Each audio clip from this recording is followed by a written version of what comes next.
Golden era के सुहाने cinema की सलीम जावेद यानी कि एंग्री यंग मैन के दौरे में लेकर गए थे, जिसमें कि नायक रोने गाने की बजाय दिल में एक आक्रोश लिए चलते थे। सामाजिक विसंगतियों और सिस्टम की खामियों से जन्मा ये नायक दिल की आग से दुनिया को जलाने निकला था।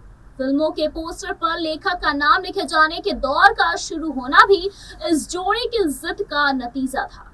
हीरो जो भी हो, निर्देशक कोई भी हो, लेकिन फिल्म सलीम जावेद के नाम से ही बिकती थी। लगभग 45 मिनट के 3 एपिसोड्स की सीरीज सलीम जावेद के उदय, उत्थान और पतन के साथ निजी जिंदगी की झलक भी पेश करती है। सलमान खान फिल्म और फरहान अख्तर की कंपनी एक्सेल एंटरटेनमेंट ने सीरीज का निर्माण किया। सलीम खान और जावेद अख्तर भले ही अलग शख्सियत थे, लेकिन मगर दोनों की जिंदगी तकरीबन एक जैसी रही। सलीम फिल्मों से असफल हीरो थे तो जावेद अख्तर संघर्ष असिस्टेंट। दोनों ने बचपन में मां को खो दिया, फिल्मों में करियर बनाने के लिए घर से भागे और संघर्ष किया। इस बारे में बात करते हुए जावेद अख्तर की आंखें भी आज भी नम होती है। बताते चले कि सरहदी लुटेरा की मेकिंग के दौरान दोनों मिले, 5,000 रुपए में पहली फिल्म के लिए घोस्ट राइटिंग की और ये जोड़ी बन गई। अंदाज, हाथी मेरे साथी, सीता और गीता के बाद 1973 में जंजीर आई, जिसके जरिए सलीम जावेद ने सिनेमा को एंग्री यंग मैन दिया। दीवार और त्रिशूल जैसी फिल्मों के साथ इसे आगे बढ़ाया।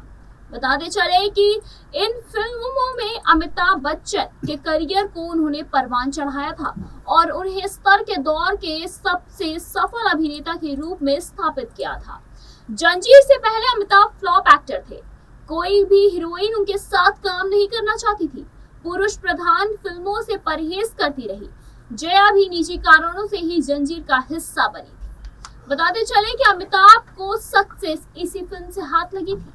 ऐसे तथ्य सीधे संबंधित कलाकार के मुंह से सुनना इसे दिलचस्प बनाता है। अक्सर ऐसा माना जाता रहा है कि सलीम जावेद ने उस वक्त की सामाजिक चेतना को ध्यान में रखते हुए एंग्री यंग मैन के किरदार गड़े, मगर डॉक्यूमेंट्री में जावेद अख्तर इस धारणा को निराधार बताते हैं। इनके पीछे संभवतः उनका अपना संघर्ष और आक्रोश रहा होगा, जो कि किरदारों को काफी ज्यादा काम करने में काम आया था। सलीम जावेद की लिखी फिल्मों में नायिका की भूमिका काफी अहम रही है और खासकर की मां के किरदार, चाहे दीवार की निरूपा रॉय हो या फिर त्रिशूल की राखी।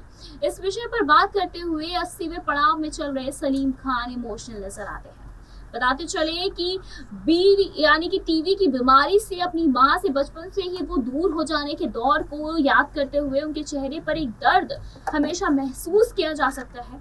मां को लेकर मन में रही कसक सलीम के गढ़े गए किरदारों में साफ साफ नजर आती है। दरअसल हॉलीवुड फिल्मों को कॉपी करने के आरोप भी उन पे लग चुके हैं, लेकिन ऐसा बिल्कुल भी नहीं रहा है। बताते चले कि सलीम जावेद की जोड़ी जब बुलंदी पर थी तो उन पर हॉलीवुड फिल्मों से कंटेंट चुराने के आरोप भी लगे थे और इस बारे में सलीम खान बेबाकी से बात कभी करते हैं। वो खुद बताते हैं कि शोले का सिक्के वाला दृश्य 1954 की Hollywood film Garden of Evil से प्रेरित था।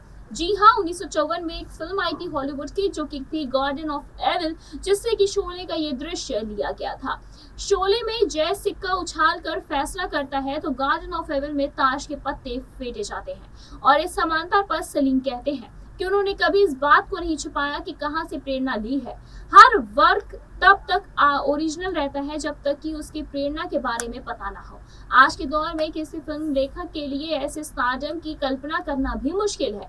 बताते चले कि प्राइम वीडियो की documentary series angry young man the Salim Javed story इस लेखक जोड़ी के उसी सुनहरे दौर में से ली जाती है जहां पे समाज और सिस्टम से जूझ रहे आम दर्शक के मन की बात पर्दे पर आई तो सलीम जावेद खुद भी स्टार बन गए। पता चले कि हीरो से ज्यादा फीस लेने का दम सलीम जावेद की जोड़ी से पहले कोई राइटर न दिख सका था और न ही कभी कोई ऐसा राइटर था, ना कभी है और ना कभी होगा। बताते चले कि सलीम जावेद अपने आप में एक बहुत बड़ा नाम है। सलीम जावेद की जोड़ी एक समय पर सुपरहिट थी। जिस फिल्म की कहानी वो लिखते थे उसको थिएटर में चलने से कोई रोक नहीं सकता था। उसके सुपरहिट होने की गारंटी होती थी और उनकी जोड़ी को एक समय पर हीरो से भी ज्यादा फीस चार्ज करती थी। बताते चले कि सरहदी लुटेरा के निर्माता एस एस सागर ने सलीम जावेद के बतौर स्क्रीन प्ले राइटर पहला ब्रेक दिया था। बताते चले कि एस एम सागर की साल 1971 में रिलीज हुई फिल्म अधिकार का स्क्रीन प्ले इस जोड़ी ने ही लिखा था और जिसके लिए दोनों को 5,000 रुपए तो मिले, लेकिन कोई भी क्रेडिट नहीं मिला। इसके बाद फिल्म आई अंदाज, जिसमें कि सलीम जावेद को बतौर राइटर पहली बार क्रेडिट मिला। राजेश खन्ना की साल 1971 में रिलीज हुई फिल्म हाथी मेरे साथी सलीम जावेद के करियर में मील का पत्थर साबित हुई और इस मूवी ने उनके लिए हिंदी सिनेमा के दरवाजे खोल दिए। इस फिल्म के बाद इस जोड़ी के साथ काफी ज्यादा फिल्में हुई और इस जोड़ी ने साथ में सीता और गीता, जंजीर, यादों की बारात और दीवार जैसी कई सुपरहिट फिल्में बॉक्स ऑफिस यानी कि थिएटर्स में दी। बताते चले कि हालांकि बैक टू बैक हिट की झड़ी लगाने के बावजूद भी एक वक्त ऐसा आया था जब सलीम जावेद के पास 9 महीने तक कोई काम नहीं था, जिसके बारे में खुद जावेद अख्तर ने एक इंटरव्यू में बताया था।